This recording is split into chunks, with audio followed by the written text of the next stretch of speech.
চিকিৎসা শেষে প্রায় 4 মাস পর লন্ডন থেকে দোহা হয়ে দেশে ফিরলেন বিএনপি চেয়ারপারসন বেগম খালেদা জিয়া। সকাল 10:30টায় তাকে বহন করা এয়ার অ্যাম্বুলেন্সটি রাজধানীর শাহজালাল বিমানবন্দরে অবতরণ করে। বিমানবন্দরে বিএনপি নেত্রীকে স্বাগত জানান দলের মহাসচিব সহ জ্যেষ্ঠ নেতারা। পরে বিমানবন্দর থেকে গুলশানের বাসভবনের উদ্দেশ্যে রওনা দেন খালেদা জিয়া। বিস্তারিত ডেস্ক প্রতিবেদনে। চিকিৎসা শেষে 4 মাস পর লন্ডন থেকে দেশে ফিরেছেন বিএনপি চেয়ারপারসন বেগম খালেদা জিয়া। লন্ডনের স্থানীয় সময় সোমবার দুপুর 2:20 দিকে হিথ্রো বিমানবন্দরের 4 নম্বর টার্মিনালে ভিআইপি গেটে পৌঁছায় বেগম জিয়াকে বহনকারী গাড়িটি। এরপর বিকেলে কাতারের আমিরের পাঠানো বিশেষ এয়ার অ্যাম্বুলেন্সে চড়ে লন্ডন থেকে দেশে ফেরার উদ্দেশ্যে উড়াল দেয় আকাশে। বেগম খালেদা জিয়ার সঙ্গে ছিলেন তার 2 পুত্রবধূ জোবাইদা রহমান ও সৈয়দা শর্মিলা রহমান এবং ব্যক্তিগত চিকিৎসক সহ বিএনপির কয়েকজন শীর্ষ নেতা। লন্ডন থেকে ছেড়ে আসা বিমানটি কাতার হয়ে মঙ্গলবার সকাল 11:15টায় ঢাকায় অবতরণ করে। এ সময় তাকে অভ্যর্থনা জানান বিএনপির মহাসচিব সহ সিনিয়র নেতারা। বিমানবন্দর থেকে গুলশানে ফিরোজায় আসার পথে সড়কের 2 ধারে বিএনপির বিভিন্ন অঙ্গ সংগঠনের নেতাকর্মীদের উষ্ণ শুভেচ্ছায় সিক্ত হন আপসীন নেত্রী বেগম খালেদা জিয়া। Desk report, 71। 4 মাসের চিকিৎসা শেষে দেশে ফিরেছেন বিএনপি চেয়ারপারসন বেগম খালেদা জিয়া। মানুষের ভালোবাসা আর সংবর্ধনায় বিমানবন্দর থেকে বাসভবন ফিরোজায় পৌঁছান বেলা 1:30 নাগাদ। সে সময় গুলশানে বেগম খালেদা জিয়ার বাসভবনের সামনে দলীয় নেতাকর্মীদের উদ্দেশ্যে কথা বলেন দলের মহাসচিব মির্জা ফখরুল ইসলাম আলমগীর। এ সময় তিনি জানান, লম্বা সফরে কিছুটা অসুস্থ হয়ে পড়েছেন বিএনপি নেত্রী। অযথা ভিড় না বাড়ানোর আহ্বান জানান মির্জা ফখরুল। সাংবাদিকদের সঙ্গে কথা বলেন বিএনপি চেয়ারপারসনের ব্যক্তিগত চিকিৎসক ডাক্তার AZM জাহিদ হাসান। জানান, আজকের দেশে ফেরার সব প্রস্তুতির জন্য প্রশাসনকে ধন্যবাদ জানিয়েছেন বেগম খালেদা জিয়া। প্লিজ, আমি বারবার দলের পক্ষ থেকে আপনাদেরকে অনুরোধ করছি, আপনারা এখন যে যার বাড়িতে চলে যান। তাকে এখন অ্যাবসলিউট রেস্ট নিতে হবে, কমপক্ষে 8 ঘন্টা। এরপরে আপনারা তখন তার কথা বলবেন। এখানে কোনো স্লোগান দেবেন না, এখানে কেউ ভিড় করবেন না, প্লিজ চলে যান। এখন সবসময় জনগণের নেত্রী, জনগণের পাশে থাকাটাকেই পছন্দ করেছেন। সেজন্য আপনাদের মাধ্যমে উপস্থিত সকল শ্রেণী পেশার মানুষ, দলীয় নেতা কর্মী সহ সাধারণ মানুষ, জনতা এবং ভাই বোনেরা যারা উপস্থিত থেকে ওনাকে অভিনন্দন জানানোর জন্য আজকে ছিলেন, তাদেরকে উনি সবাইকে শুভেচ্ছা সালাম জানিয়েছেন। বিমানবন্দরের আনুষ্ঠানিকতা শেষে নেতাকর্মীদের বাঁধ ভাঙা উচ্ছ্বাসের মধ্য দিয়ে বিমানবন্দর থেকে গুলশানের বাসভবন ফিরোজার পৌঁছেছেন 3 বারের সাবেক প্রধানমন্ত্রী বেগম খালেদা জিয়া। খালেদা জিয়াকে অভ্যর্থনা জানাতে গিয়ে বিএনপি মহাসচিব বলেছেন, খালেদা জিয়ার ফিরে আসা গণতন্ত্রে উত্তরণের পথ সহজ করবে। আর বিএনপি নেত্রীর ফেরায় কথিত মাইনাস ফর্মুলা ষড়যন্ত্রের ইতি ঘটেছে বলে জানিয়েছেন নেতাকর্মীরা। বিস্তারিত মোহন ইসলামের প্রতিবেদনে। উন্নত চিকিৎসা শেষে লন্ডন থেকে দীর্ঘ 4 মাস পর মঙ্গলবার সকাল 10:40 ঢাকার বিমানবন্দরে অবতরণ করেন বিএনপি চেয়ারপারসন ও সাবেক প্রধানমন্ত্রী বেগম খালেদা জিয়াকে বহন করা এয়ার অ্যাম্বুলেন্সটি। সাথে ছিলেন তার 2 পুত্রবধূ ডাক্তার জোবাইদা রহমান ও শর্মিলা রহমান। বিমানবন্দরের সামনের রাস্তার 2 পাশে জাতীয় ও দলীয় পতাকা হাতে নিয়ে তাদের স্বাগত জানায় নেতাকর্মীরা। দীর্ঘ 4 মাস চিকিৎসা নিয়ে আজকে আমাদের মাঝে ফিরে আসছেন। তিনি এত কষ্ট করে জেলে ছিলেন, এত বছর এত কষ্ট করেছেন, তিনি কোনো আপোষ করেননি। বেগম খালেদা জিয়াকে বরণ করতে বিমানবন্দরে আসেন বিএনপির কেন্দ্রীয় নেতারা।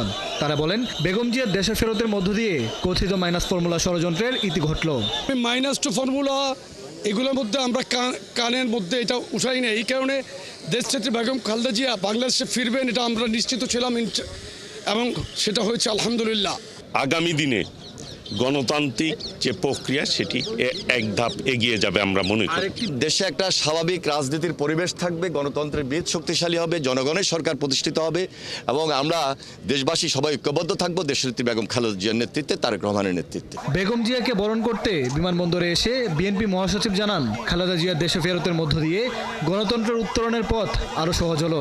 আমরা মনে করি যে বেগম খালেদা জিয়ার এই উপস্থিতি, তার দেশে ফিরে আসা, এটা আমাদের গণতন্ত্রের উত্তরণের পথকে আরো সহজ করবে, দেশকে একটা সঠিক বৈষম্যহীন একটা পরিস্থিতির দিকে নিয়ে যেতে সহযোগিতা করবে। বেগম খালেদা জিয়ার বড় ছেলে বিএনপির ভারপ্রাপ্ত চেয়ারম্যান তারেক রহমানের সহধর্মিণী ডাক্তার জুবাইদা রহমান 17 বছর পর দেশে ফেরাতেও উচ্ছ্বাস জানান নেতাকর্মীরা। উন্নত চিকিৎসা শেষে 101 দিন পর লন্ডন থেকে দেশে ফিরলেন বেগম খালেদা জিয়া। সাথে আসলেন 2 পুত্রবধূ। বেগম জিয়া দেশে ফেরার মধ্য দিয়ে বাংলাদেশের যে গণতন্ত্রের উত্তরণ হচ্ছে, সেই উত্তরণ এগিয়ে যাবে এমনটাই মনে করছেন তার দলের নেতাকর্মীরা। তারা বলছেন, যখনই দেশের গণতন্ত্র বাধাগ্রস্ত হয় তখনই বেগম জিয়ার হাত ধরে সেই গণতন্ত্র উদ্ধার হয়। মোহন ইসলাম, 71, হযরত শাহজালাল আন্তর্জাতিক বিমানবন্দর, ঢাকা। অধীর আগ্রহে বেগম খালেদা জিয়ার ফিরে আসা দেখেছেন সারা দেশের বিএনপি নেতাকর্মীরা। বিভিন্ন চায়ের দোকান, হোটেল ও বাসাবাড়ির টিভির পর্দায় চোখ ছিল তাদের। প্রিয় নেত্রী দেশের মাটিতে নামা মাত্রই জেলায় জেলায় উচ্ছ্বাস জানিয়ে মিছিল বের করেন নেতাকর্মীরা। সাংবাদিকদের তারা জানান, এবার দেশের গণতন্ত্র পুনরুজ্জীবিত হবে। সহকর্মীদের তথ্য ছবিতে প্রতিবেদন। সকাল হতে না হতেই খুলনা জেলা বিএনপি পার্টি অফিসে ছুটে আসেন নেতাকর্মীরা। মুঠোফোনে দেখেন প্রিয় নেত্রীর দেশে ফেরা। এ সময় অনেকে আবেগ আপ্লুত হয়ে পড়েন। বলেন, দেশ ও জাতির স্বার্থে সবসময় আপোষহীন থেকেছেন খালেদা জিয়া। শত জুলুম সহ্য করেও ভেবেছেন জনগণের কথা। আমরা এই পার্টি বিষয়ে বসে বিভিন্ন সোশ্যাল মিডিয়া এবং টিভি স্ক্রিনে যে সমস্ত নিউজগুলো দেখতেছি, আমরা এইগুলো দেখে আসলে আমরা আবেগে আপ্লুত। গোটা বগুড়াই ছিল উৎসবের আমেজ। নেতাকর্মীরা বলছেন, সাবেক সরকারের স্বেচ্ছাচারিতায় খালেদা জিয়া দীর্ঘদিন সুচিকিৎসা থেকে বঞ্চিত ছিলেন। নেতাকর্মীরা অনেক আনন্দিত, অনেক উচ্ছ্বাসিত। উনি দেশের ক্রান্তি লগ্নে এই পরিস্থিতিটা রাজনীতির আবার নতুন করে হাল ধরবেন। আর বরিশালে নেতাকর্মীরা বলছেন, দেশনেত্রী খালেদা জিয়া ফিরে আসায় গণতন্ত্র পুনরুজ্জীবিত হবে। তার এই ফেরা শুধু ঘরে ফেরা নয়, এটি একটি রাজনৈতিক বার্তা। দেশের গণতন্ত্র ফিরিয়ে আনার জন্য আমাদের এই নেত্রী একান্ত আমাদের পাশে আসছে। আমরা খুব খুশি এবং সারা বাংলাদেশ ব্যাপী একটা উৎসব আনন্দর মতো আমরা সবাই উপভোগ করছি। আমাকে বাংলাদেশের মানুষ অনেক আনন্দ ফুর্তিতে আছে। সিলেটেও দলীয় চেয়ারপারসনের দেশে ফিরে আসা ঘিরে নেতা কর্মীদের মধ্যে উচ্ছ্বাস দেখা গেছে। তারা বলছেন, 2018 সালের দুর্নীতি দমন কমিশনের দায়ের করা দুর্নীতি মামলায় বিশেষ আদালতের রায় ঘোষণার 3 দিন আগে সিলেট সফর করেন বিএনপি চেয়ারপারসন খালেদা জিয়া। এখান থেকেই আবার তার রাজনীতির নতুন যাত্রা হবে আশা তাদের। বেগম খালেদা জিয়া শাহজালাল মাজার জিয়ারত করে তিনি কারাগারে গিয়েছিলেন। তার শেষ সফরটা ছিল সিলেট, কারাগারে যাবার আগে। তো সেদিনের রাজপথের যারা সাক্ষী, তারা কি পরিমাণ পাগল পাড়ার লড়াই করেছিল 8 তারিখ, সেই কথাটি আমার মনে আসছে। চট্টগ্রামের নেতা কর্মীরা জানান, বেগম খালেদা জিয়া তার জীবন এই দেশের মানুষের জন্য উৎসর্গ করেছেন।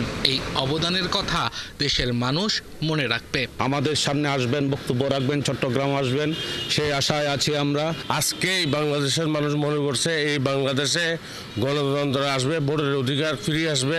এই ক্রান্তিকালে বেগম খালেদা জিয়া বাংলাদেশের আশাটা রাজনীতির জন্য একটি সুবাতাস।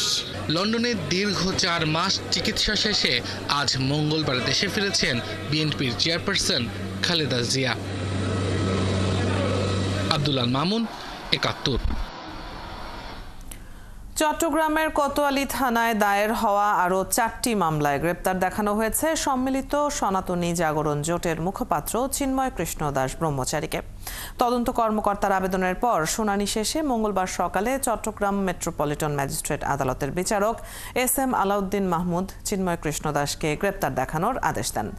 রাষ্ট্রপক্ষের কৌঁসুলি মফিজুল হক ভূঁইয়া জানান, রাষ্ট্রীয় কাজে বাধা, হত্যার হুমকি, ভাঙচুর ও বিস্ফোরণ, এই 4 মামলায় চিন্ময় কৃষ্ণ দাসকে গ্রেপ্তারের আবেদন করেছিল তদন্ত কর্মকর্তারা। এর আগে সোমবার একই আদালত আইনজীবী সাইফুল ইসলাম আলিফ হত্যা মামলায়ও চিন্ময়কে গ্রেপ্তার দেখানোর আদেশ দিয়েছে। গেল বছরের 26শে নভেম্বর রাষ্ট্রদ্রোহ মামলায় চিন্ময় কৃষ্ণের জামিন নামঞ্জুরকে কেন্দ্র করে চট্টগ্রাম আদালতের সংঘর্ষে নিহত হন আইনজীবী সাইফুল ইসলাম আলিফ।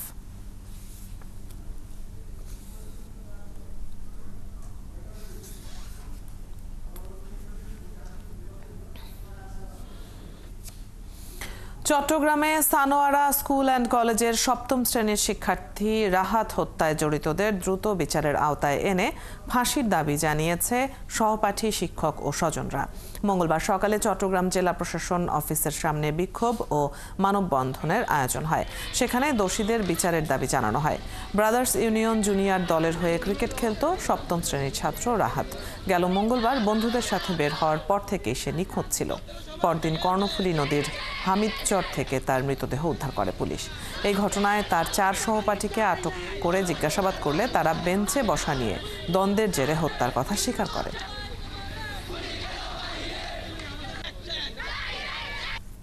নিষ্ঠুর অত্যাচার করে এই ছেলেকে হত্যা করা হয়েছে, হত্যা করে নদীতে ফেলে দেওয়া হয়েছে।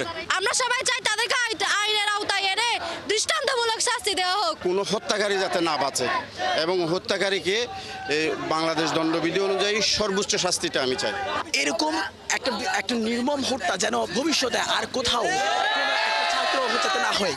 বান্দরবানের থানচিতে গহীন পাহাড়ে জুম চাষ করতে গিয়ে এক খেয়াং নারীর অস্বাভাবিক মৃত্যুর ঘটনায় যৌথ প্রেস কনফারেন্স করেছে জেলা প্রশাসন ও পুলিশ প্রশাসন। প্রাথমিক তদন্তে ধর্ষণের কোনো আলামত পাওয়া যায়নি বলে জানিয়েছেন তারা। সকাল 11:30টায় বান্দরবান জেলা প্রশাসকের সভাকক্ষে এই যৌথ প্রেস কনফারেন্স হয়। জানানো হয়, থানচি উপজেলার 3 ইউনিয়নের 8 নম্বর ওয়ার্ড মংখংপাড়া এলাকার গহীন পাথুরি ঝিরির 50 ফুট গভীর খাত থেকে উদ্ধার করা চিংমা খেয়াংয়ের মৃতদেহে পুলিশের প্রাথমিক তদন্তে কোনো ধর্ষণের আলামত পাওয়া যায়নি। তবে আরও অধিকতর তদন্ত করতে ময়নাতদন্তের জন্য মৃতদেহ সদর হাসপাতালের মর্গে পাঠানো হয়েছে। জেলা প্রশাসক শামীমারা রিনি ও পুলিশ সুপার শহীদুল্লাহ কাউসার জানান, মৃত্যুর ঘটনার রহস্য উদ্ঘাটনের জন্য পুলিশ গুরুত্ব দিয়ে কাজ করছে। এই মৃত্যুর ঘটনাকে কেন্দ্র করে সামাজিক যোগাযোগ মাধ্যমে অনেকেই বিভ্রান্তিকর তথ্য দিচ্ছেন, যা আইনশৃঙ্খলা পরিস্থিতির অবনতি ঘটাতে পারে বলেও জানান তারা। এর আগে সোমবার বিকালে খেয়াং নারীর মৃতদেহ পাওয়ার সংবাদ পেয়ে থানচি থানার ভারপ্রাপ্ত কর্মকর্তা মৃতদেহ উদ্ধার করেন। রবিবার থেকে নিখোঁজ ছিলেন ওই নারী। বাহিনী সর্বোচ্চ গুরুত্ব ও সতর্কতার সাথে কাজ করে যাচ্ছে। সঠিক কারণ অনুসন্ধান করে প্রয়োজনীয় আইনানুগ ব্যবস্থা গ্রহণ করা হবে। মহিলাটা মারা গেছে, আমরা সেটাকে প্রায়োরিটি দিচ্ছি, এটা কেন কি কারণে মারা গেছে। আমরা এটার সাথে আসলে ভূমির বিরোধ, আমরা এটা ওইভাবে জানি না, আপনার কাছে শুনলাম। নরসিংদীর রায়পুরায় আধিপত্য বিস্তার নিয়ে কেন্দ্র করে 2 গ্রুপের সংঘর্ষে একজন মারা গেছে, গুরুতর আহত হয়েছে আরও একজন। পুলিশ ও এলাকার লোকজন জানান, সবশেষ উপজেলা পরিষদ নির্বাচন নিয়ে নজরপুর এলাকায় আলোচিত রুবেল হত্যাকাণ্ডের পর থেকেই রুবেল গ্রুপ এবং বাসেদ মেম্বার গ্রুপের মধ্যে বিরোধ শুরু হয়। এরই অংশ হিসেবে মঙ্গলবার সকালে এলাকায় সংঘর্ষ বাধে। এ সময় সাইফুল ইসলাম নামে এক দিনমজুরকে গুলি করে এবং হাত পায়ের রগ কেটে হত্যা করে প্রতিপক্ষ। এ সময় রাহাত নামে আরেক যুবককে গুরুতর আহত অবস্থায় উদ্ধার করে ঢাকায় পাঠানো হয়। এরই মধ্যে ঘটনাস্থলে অতিরিক্ত পুলিশ মোতায়েন রয়েছে।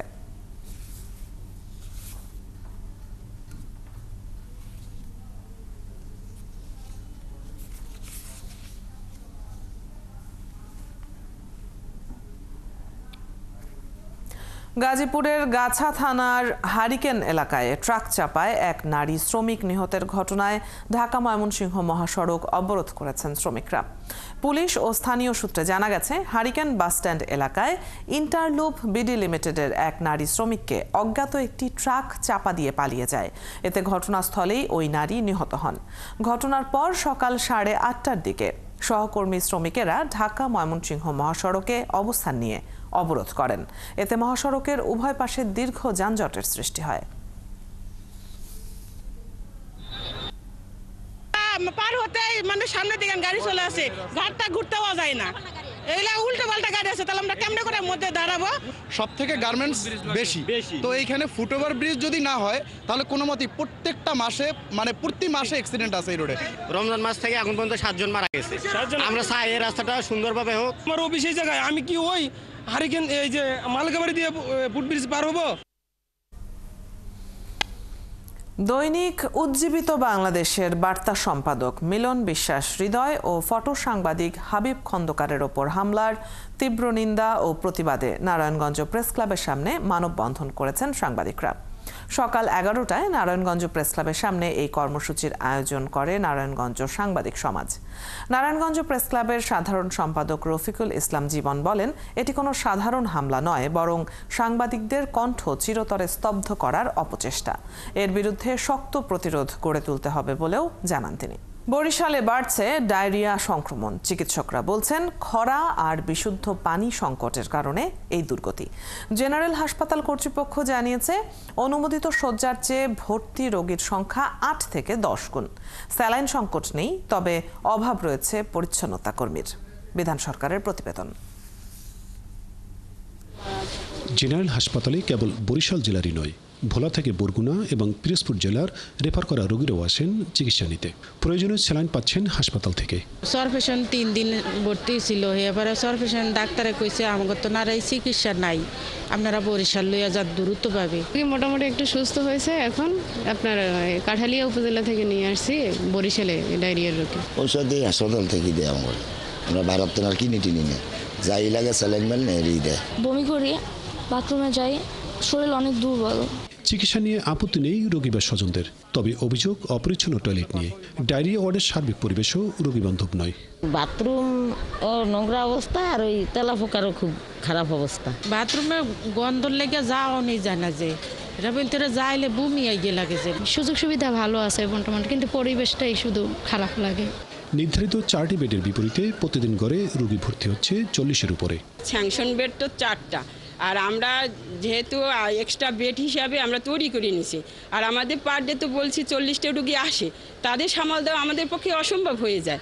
হাসপাতালের আবাসিক মেডিকেল অফিসার জানান, মূলত শয্যা সংকটের কারণেই এই অবস্থা। যতদিন পর্যন্ত নতুন ভবন নির্মাণ কাজ সম্পন্ন না হয়, ততদিন পর্যন্ত ডায়রিয়া ওয়ার্ডে এমন সমস্যা থাকবে।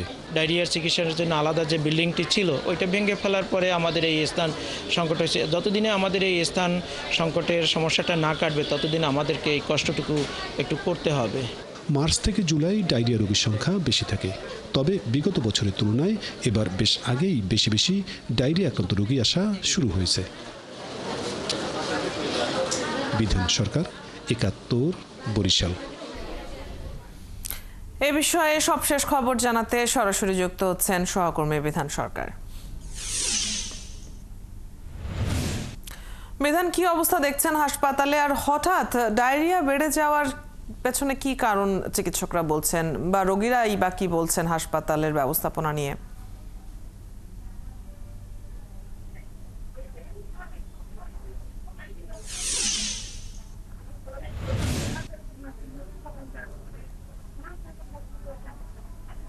দেখি, আমি এই যে বরিশাল জেনারেল হাসপাতালে দাঁড়িয়ে আছি, এবং এই যে আপনি একটি যে প্রথমে জানতে চেয়েছেন যে কি কারণে ডায়রিয়াটা হঠাৎ বেড়ে গেল।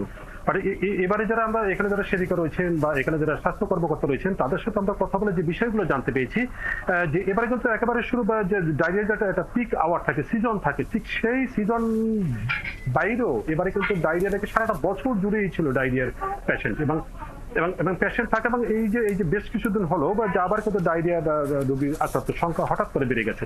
এবং আজকের আমরা যে এখন এখানে আছি, এবং এখানে এই হাসপাতাল এটি একটা টার্সিয়ারি লেভেলের হাসপাতাল এই ডায়রিয়ার জন্য, বরিশাল বিভাগের জেনারেল হাসপাতাল। এবং এখানেই বিশেষ করে আমরা সেদিন কথা বলছি, আপনার চরপাশন থেকে আসা এক রোগীর সাথে কথা বলছি। ঝালকাঠি জেলার একটা প্রত্যন্ত অঞ্চল কাঠালি উপজেলার একটা গ্রাম থেকে একজন রোগী আসছে এখানে, তাদের সাথে আমরা কথা বলেছি যে মানে এটা হলো যে বিষয়িত হাসপাতাল বিশেষ করে ডায়রিয়ার জন্য, এটা কিন্তু শেরেবাংলা মেডিকেল কলেজ হাসপাতালে এই ডায়রিয়া রোগের চিকিৎসা হয় না, এবং তারাও এখানে রেফার করেন রোগী, এবং বিভিন্ন উপজেলা স্বাস্থ্য কমপ্লেক্স থেকেও এখানে রেফার করা হয় রোগীদেরকে, এবং এই বিষয়িত হাসপাতালে এই ডায়রিয়ার ক্ষেত্রে। কিন্তু দুঃখের কথা হলো বা কষ্টের কথা হলো, এখানে মাত্র 4টা বেড রয়েছে ডায়রিয়া ওয়ার্ডের জন্য। এবং অপরদিকে যে আমরা বলতে পারি যে এই যে ওয়ার্ডটা যেটা আপনি দেখছেন, যে এখন আমরা যেখানে দাঁড়িয়ে কথা বলছি, এই ওয়ার্ডটা কিন্তু নতুন করে তৈরি করা হয়েছে, ডায়রিয়া ভবনটি নতুন করে তৈরি করা হয়েছে। যেহেতু নতুন একটি ভবন তৈরি হচ্ছে জেনারেল হাসপাতালে একটা বেশ বহুতল ভবন একটা তৈরি হচ্ছে, এবং এটা যদি হয়ে যায় তখন এই যে ডায়রিয়ার যে অস্থায়ী যে ভবনটা সেটা সেখান থেকে শিফটিং হয়, তারা ওই নতুন ভবনে চলে যাবে, যার ফলে এখানে কিন্তু বেডের সংকট রয়েছে। এবং আপনাকে আগে বলছি যে 4টি মাত্র বেড এখানে স্যাংশন করা রয়েছে, এবং সেই 4টি বেডের ক্ষেত্রে এখানে আমরা দেখি কখনো বা 10 গুণ থেকে 15 গুণ 20 গুণও রোগী এখানে ভর্তি হয়ে থাকে, চিকিৎসা নিয়ে থাকে। এবং এই যে ইনজেক্টিং যে ভেইনে যে শিরায় যে আপনার যে স্যালাইন গুলো যে পুশ করা হয়, সেই স্যালাইন এখানে পর্যাপ্ত রয়েছে, এই স্যালাইনের কোনো সংকট নেই। তবে আমরা কোনো বছর দেখি যে স্যালাইনের কিন্তু পর্যাপ্ত নেই, সংকট থাকে, কিন্তু এবারে দেখলাম যে স্যালাইন পর্যাপ্ত রয়েছে এবং রোগীরা স্যালাইন পাচ্ছে এখান থেকে। এবং কোনো রোগীকে আমরা দেখি 2 দিন 3 দিন এখানে ডায়রিয়া আক্রান্ত হয়ে এখানে ভর্তি হয়ে চিকিৎসা নিচ্ছেন। তো সব মিলিয়ে আজকের এখন পর্যন্ত এখানে যে ইনচার্জ যে এই যে ডায়রিয়া ওয়ার্ডের সেবিকা উনি বললেন যে এখানে এখন পর্যন্ত 8 জন রোগী আছে, এবং কিছুক্ষণ আগে বেশ কিছু রোগী ডিসচার্জ হয়ে গেছে, তার নাম কেটে চলে গেছে সুস্থ হয়ে। তবে আবার যে কোনো সময় মানে এই সময়টা এমন একটা সময় চলছে, বিশেষ করে পানি বা যে শুকনো পানি এবং অপরদিকে গরম, এই দুটো মিলেই কিন্তু এই ডায়রিয়া রোগের সৃষ্টি। তারা এখানে বলছে এই দুটোই তারা চিহ্নিত করেছেন। অপরদিকে খাবার যে এই সময় যারা বিভিন্ন ধরনের খাবার খেয়ে থাকে, খাদ্য বা এই যে পয়জন, এইসব সব মিলিয়ে একটা ডায়রিয়ার প্রাদুর্ভাব দেখা দেয় এই সময়টাতে। এবং এর ফলে তারা যে কথাটা বলছেন যে এখন যে রোগী 8 জন আছে এবার ডায়রিয়ার পেশেন্ট ভর্তি 4টে বেডের ক্ষেত্রে, বা তারা বেডের সংখ্যা বাড়িয়ে নিয়েছে এই ওয়ার্ডটিতে, এবং সেখানে কিন্তু রোগীর সংখ্যা আবার বেড়েও যেতে পারে। আমরাও দেখেছি যে আমরা কাজ করাকালীন সময় দেখছি রোগীরা কিন্তু সে আসছে এখানে এই হাসপাতালে চিকিৎসা নেওয়ার জন্য, ভর্তি হওয়ার জন্য ডায়রিয়ার পেশেন্ট। এবং আপনাকে আরেকটা বিষয় রোগীর যে কথাটা বলছে, এখানে একটু পরিবেশ নিয়ে তারা কথাটা বলছে, যেহেতু এখানে পরিচ্ছন্নতা কর্মীর অভাব রয়েছে এবং চতুর্থ শ্রেণীর যে কর্মচারী, সেই কর্মচারীর অভাব থাকায় কিন্তু তাদের যে এই যে বিশেষ করে আপনার যে টয়লেট, এই টয়লেটটা ব্যবহার করা তাদের জন্য একটু অসুবিধা তৈরি হয়। এবং আপনাকে দেখাচ্ছি যে এখানে কিন্তু স্যালাইন কিন্তু পর্যাপ্ত রয়েছে। এবং এর আগেও বলছি যে কোনো বছর ডায়রিয়া এত রোগী আসে এখানে এই টারশিয়ারি লেভেলের হাসপাতালে, জেনারেল হাসপাতালে, এবং সেখানে কিন্তু তখন কিন্তু রোগীদের যথেষ্ট মানে স্যালাইনের সংকট দেখা দেয়। এবারে কিন্তু সেই ধরনের কোনো সংকেত নেই এবং স্যালাইন পর্যাপ্ত রয়েছে বলেই আমরা এখানে যে আবাসিক মেডিকেল অফিসার আমার কাছ থেকে জানতে পেরেছি। এবং অন্যান্য যে ওষুধগুলো থাকে এর পাশাপাশি সেগুলো কিন্তু হাসপাতাল থেকে দেওয়া হচ্ছে, এবং রোগীদের বেশ খুব একটা ওষুধ বাইরে থেকে কিনতে হচ্ছে। তবে সিমটম অনুযায়ী যদি দেখা যায় যে কোনো ধরনের রোগী যে বেশি অসুস্থ বা কোথায় ডায়রিয়া থেকে যদি অন্যদিকে কোনো টার্ন করে, সেক্ষেত্রে তারা কিন্তু সেই ধরনের চিকিৎসার ব্যবস্থা নেয়। এবং সেটা সেই বিধান, আপনার কাছ থেকে আমরা হাসপাতালের খবর জানছিলাম এবং রোগীর সংখ্যা অনেক, আপনি যেমনটি বলছিলেন যে প্রতিদিনই রোগী ভর্তি হচ্ছে, জেনে নিচ্ছিলাম সবশেষ খবর। দর্শক, বরিশাল হাসপাতালে বেড়েছে ডায়রিয়া রোগীর সংখ্যা। সবশেষ খবর নিয়ে সেখান থেকে সহকর্মী বিধান সরকার যুক্ত ছিলেন এতক্ষণ। ধর্মীয় অনুভূতি বিবেচনা করে গণ অভ্যুত্থানে শহীদ শিক্ষার্থী শ্রাবণ গাজীর মরদেহ কবর থেকে উত্তোলন করতে দেয়নি পরিবার। পরে আপত্তির মুখে লাশ উত্তোলন না করেই ফিরে যান ম্যাজিস্ট্রেটের নেতৃত্বে সিআইডির সদস্যরা। গত 5 আগস্ট সাভারে ছাত্র জনতার আন্দোলনে গুলিতে নিহত হন শ্রাবণ গাজী। এই ঘটনায় শহীদের বাবা মান্নান গাজী বাদী হয়ে সাভার মডেল থানায় একটি মামলা দায়ের করেন। মামলার তদন্ত দেয়া হয় সিআইডিকে। দুপুরে আদালতের নির্দেশে ময়নাতদন্তের জন্য ডেইরি ফার্ম আবাসিক এলাকার কবরস্থান থেকে শহীদ শ্রাবণ গাজীর মরদেহ উত্তোলন করতে যায় সিআইডির একটি দল। এর নেতৃত্ব দেন আশুলিয়ার সহকারী কমিশনার ও নির্বাহী ম্যাজিস্ট্রেট সাদিয়া আক্তার। খবর পেয়ে কবরস্থানে ছুটে যান শহীদ শ্রাবণ গাজীর পরিবারের সদস্যরা। এ সময় তারা মরদেহ তুলতে বাধা দেন। পরে পরিবারের আপত্তির মুখে মরদেহ উত্তোলন না করেই ফিরে যান ম্যাজিস্ট্রেটের নেতৃত্বে সিআইডির সদস্যরা। কবর থেকে লাশ উত্তোলনের জন্য ম্যাজিস্ট্রেসির দায়িত্ব দেওয়া হয়েছে। বিজ্ঞ সিনিয়র জুডিশিয়াল ম্যাজিস্ট্রেট আদালত থেকে আমি এই আদেশ পেয়েছি।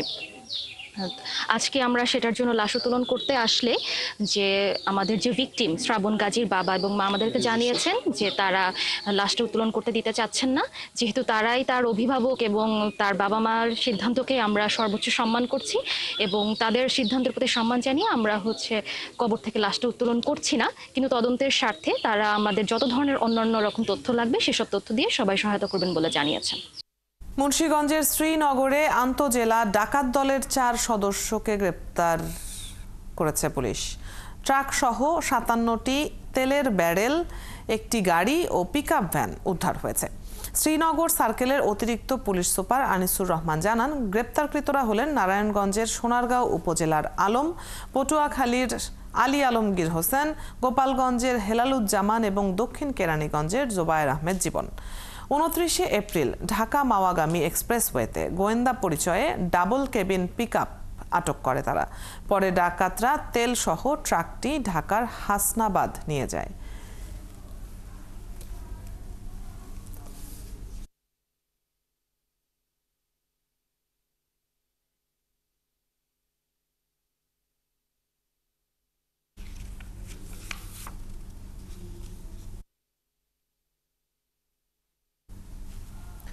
মোংলায় অস্ত্র ও গোলাবারুদ সহ সুন্দরবনের বনদস্যু করিম শরীফ বাহিনীর 2 সদস্যকে আটক করেছে কোস্টগার্ড।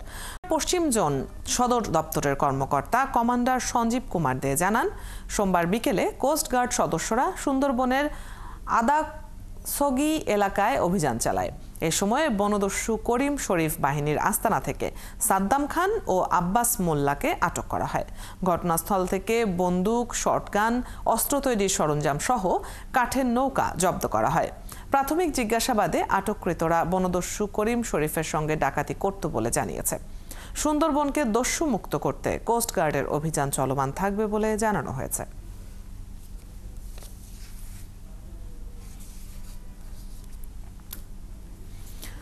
গাইবান্ধায় ছিনতাইকারীদের হাতে নবম শ্রেণীর শিক্ষার্থী জীবন মিয়া নিহত হওয়ার প্রতিবাদ এবং হত্যাকারীদের গ্রেপ্তারের দাবিতে পুলিশ সুপারের কার্যালয়ের গেট বন্ধ করে বিক্ষোভ করেছে শিক্ষার্থীরা।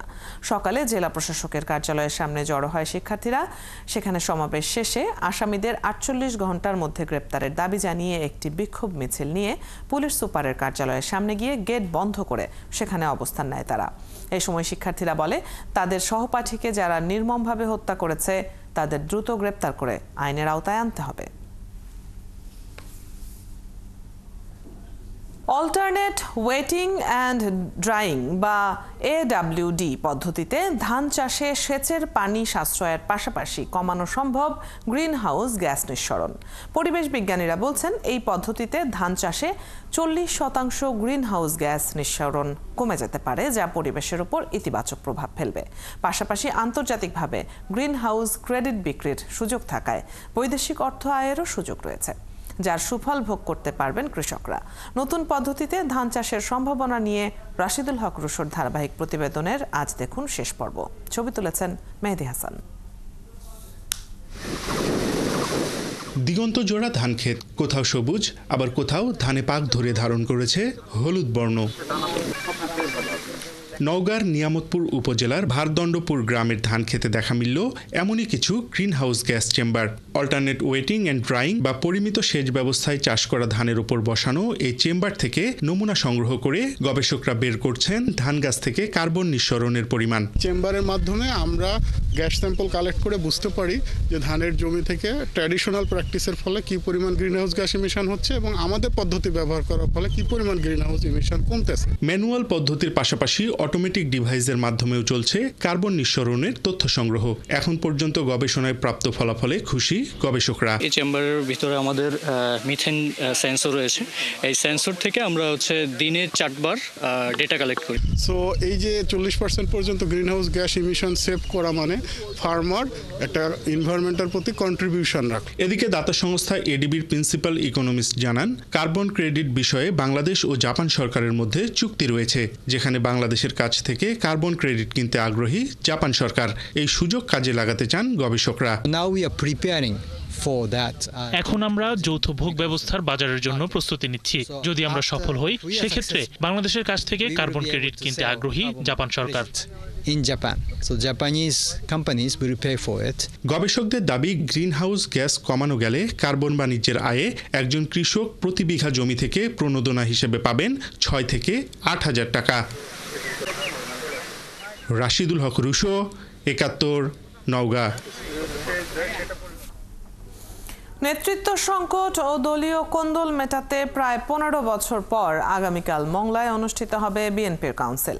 মংলা উপজেলার টাটিবুনিয়া মাধ্যমিক বিদ্যালয়ে অনুষ্ঠিত কাউন্সিলে প্রধান অতিথি থাকবেন বিএনপির খুলনা বিভাগীয় সাংগঠনিক সম্পাদক অনিন্দ ইসলাম অমিত। কাউন্সিলে ভোটের মাধ্যমে গঠিত হবে উপজেলা বিএনপির নতুন কমিটি।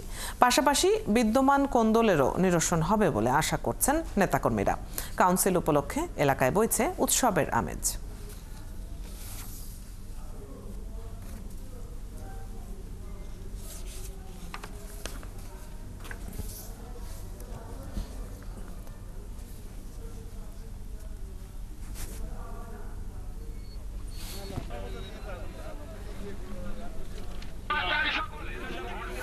ঝালকাঠি শহরের ৭ নং ওয়ার্ডে সড়ক সংস্কারের দাবিতে মানববন্ধন করেছেন এলাকাবাসী। সকালে বাসন্ডা নদীর পশ্চিম পাড়ে এই মানববন্ধন অনুষ্ঠিত হয়। এতে শতাধিক মানুষ অংশ নেন। মানববন্ধন চলাকালে বক্তব্য রাখেন ব্যবসায়ী কাজী কামাল, অবসরপ্রাপ্ত সেনা সদস্য সৈয়দ ইলিয়াস সহ অনেকে। বক্তারা বলেন, ঝালকাঠি শহরের প্রাণকেন্দ্রের ভাঙা মিল থেকে নিউ ঝালকাঠি লবণ মিল পর্যন্ত সড়কটি নদী ভাঙনে বিলীন হওয়ার পথে। প্রতিদিন এই পথে হাজার হাজার লোক চলাচল করে। কয়েকটি রাস্তার মিল হয়েছে এখানে, অথচ কয়েকটি লবণ মিল রয়েছে এখানে, অথচ জনগুরুত্বপূর্ণ এই সড়কটি দীর্ঘদিন ধরে মেরামত করা হয়নি। ভাঙন রোধে কোনো ব্যবস্থাও নেওয়া হয়নি। ভাঙন রোধে প্রয়োজনীয় ব্যবস্থা নিয়ে সড়ক সংস্কারের দাবি জানান তারা।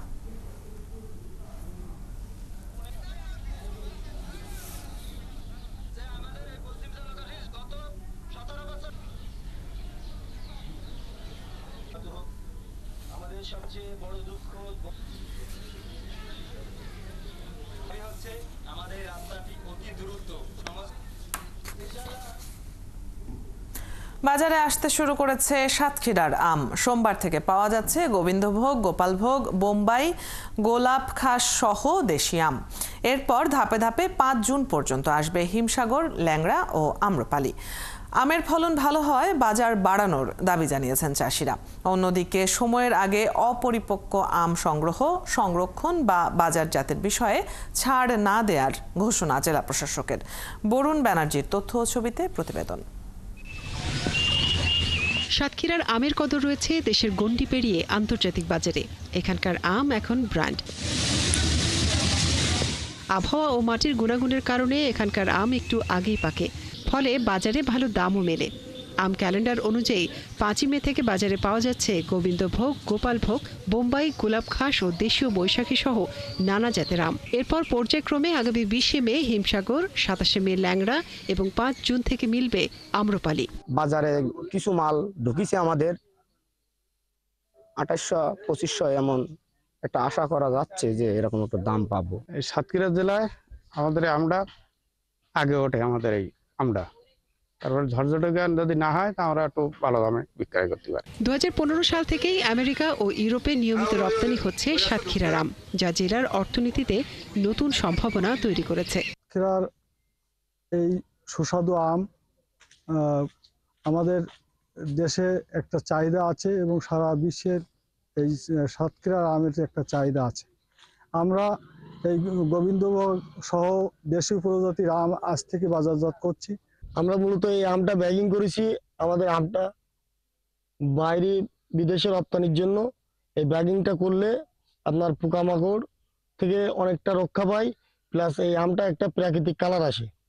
আমাদের খুব অল্প কীটনাশক ব্যবহার না করলেও চলে এই ব্যাগিংটা করলে। এবছর ৬২,০০০ থেকে ৭০,০০০ মেট্রিক টন আম উৎপাদনের লক্ষ্যমাত্রা ধরা হয়েছে, যার মধ্যে ১০০ থেকে ১২০ মেট্রিক টন আম যাবে বিদেশে, জানান কৃষি কর্মকর্তা।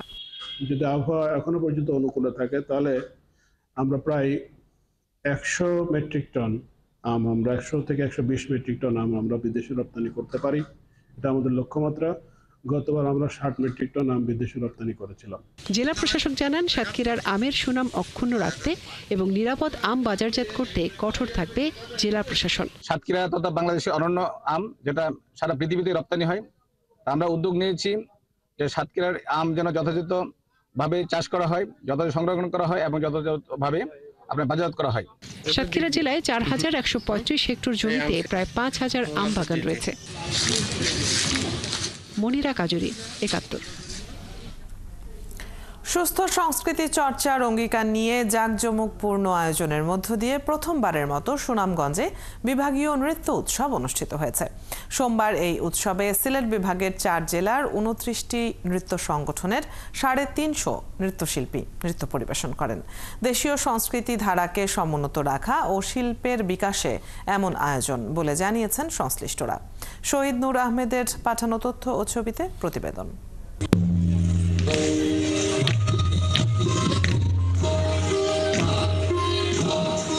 মঞ্চ জুড়ে নাচের মোহনীয় মুদ্রা মৃদঙ্গ, নূপুরের নিক্কণে শিল্পীর নৈপুণ্যের নৃত্যের অপরূপ বিভঙ্গে অবতারণা ঘটছে অনন্য সাধারণ মুহূর্তের। আর এই মনোমুগ্ধকর পরিবেশনা প্রাণ ভরে উপভোগ করছেন সুনামগঞ্জের হাসন রাজা মিলনায়তন ভর্তি দর্শক। সোমবার বিকেল থেকে মধ্যরাত পর্যন্ত চলে এই নাচের উৎসব। উৎসবে নৃত্য পরিবেশন করেন সিলেট বিভাগের সিলেট, সুনামগঞ্জ, মৌলভীবাজার ও হবিগঞ্জ জেলার 29টি সংগঠনের 350 শিল্পী। শাস্ত্রীয়, কত্থক, মণিপুরী, ভরতনাট্যম, গৌড়ীয় সহ নানা ঘরানার দলীয় ও একক পরিবেশনায় অংশগ্রহণ করেন নানা বয়সের নৃত্যশিল্পী। আর এখানে নৃত্যশিল্পীদের মিলন মেলা, এত সুন্দর একটি চমৎকার আয়োজন করছে সুনামগঞ্জ শিল্পকলা একাডেমি। আবেল ভাইকে এবং ধন্যবাদ দিই এই আয়োজক সবাইকে। মানে একটা নৃত্যশিল্পীদের নূপুরের ধ্বনি এই মঞ্চকে ছড়িয়ে দিয়েছে, অনেক খুবই আনন্দ লাগে। এই যে এখন আসলে সংস্কৃতির ঘাটা চলছে, আমরা চাই পূজার নেমে আসুক। সেই জন্যই আসলে সুনামগঞ্জ শিল্পকলা, জেলা শিল্পকলার আয়োজন এটা, এবং আমরা চাই সংস্কৃতি আরো বেগবান হোক, আরো সমৃদ্ধ হোক। আমাদের শহরের বাইরে যে আধুনিক নৃত্যশিল্পী আছে তাদের সাথে আমরা সেইভাবে পরিচিত হতে পারি না। তো এরকম উৎসবের কারণে আমরা সবাই একসাথে হতে পারি, একত্রিত হই, সবার সাথে আমরা কথা বলতে পারি, তারপর জানতে পারি। সুস্থ সংস্কৃতি চর্চার বিকাশ ও দেশীয় সংস্কৃতির ভাবধারা ছড়িয়ে দিতে এমন আয়োজন অব্যাহত রাখার প্রত্যয় জানিয়েছেন আয়োজকরা। আমরা ইতিবাচক শক্তি নিয়ে, আরো বড় পলিগন নিয়ে আমরা সাংস্কৃতিক আয়োজন করছি এবং সাংস্কৃতিক অনুষ্ঠান করছি, যেন বিগত সময়ের থেকে অধিক পরিমাণে আরো অনুষ্ঠান করে আমরা জানান দিতে পারি যে এখন সুন্দর পরিবেশ আছে এবং সাংস্কৃতিক অনুষ্ঠান, আপনারা সাংস্কৃতিক অনুষ্ঠান যুক্ত হন এবং সাংস্কৃতিক কর্মযোগ্যকে আপনারা বিকশিত করেন। আমরা বিশ্বাস করি যে এই অনুষ্ঠান যত বেশি অনুষ্ঠিত হবে তত বেশি আমাদের বাংলাদেশের মুখ বহির্বিশ্বে যেমন উজ্জ্বল হবে, তেমনি আমাদের শিল্প সাহিত্যিক অঙ্গনও সমৃদ্ধ। প্রথমবারের মতো সুনামগঞ্জ শিল্পকলা একাডেমির এমন আয়োজনকে স্বাগত জানিয়েছেন উৎসবে অংশগ্রহণকারী শিল্পী ও দর্শনার্থীরা। নৃত্যশিল্পের বিকাশে সরকারি বেসরকারি উদ্যোগে এমন আয়োজন প্রতি বছর হবে, এমনটাই আশা সংস্কৃতি প্রেমীদের। হাসান আহমেদ, ৭১।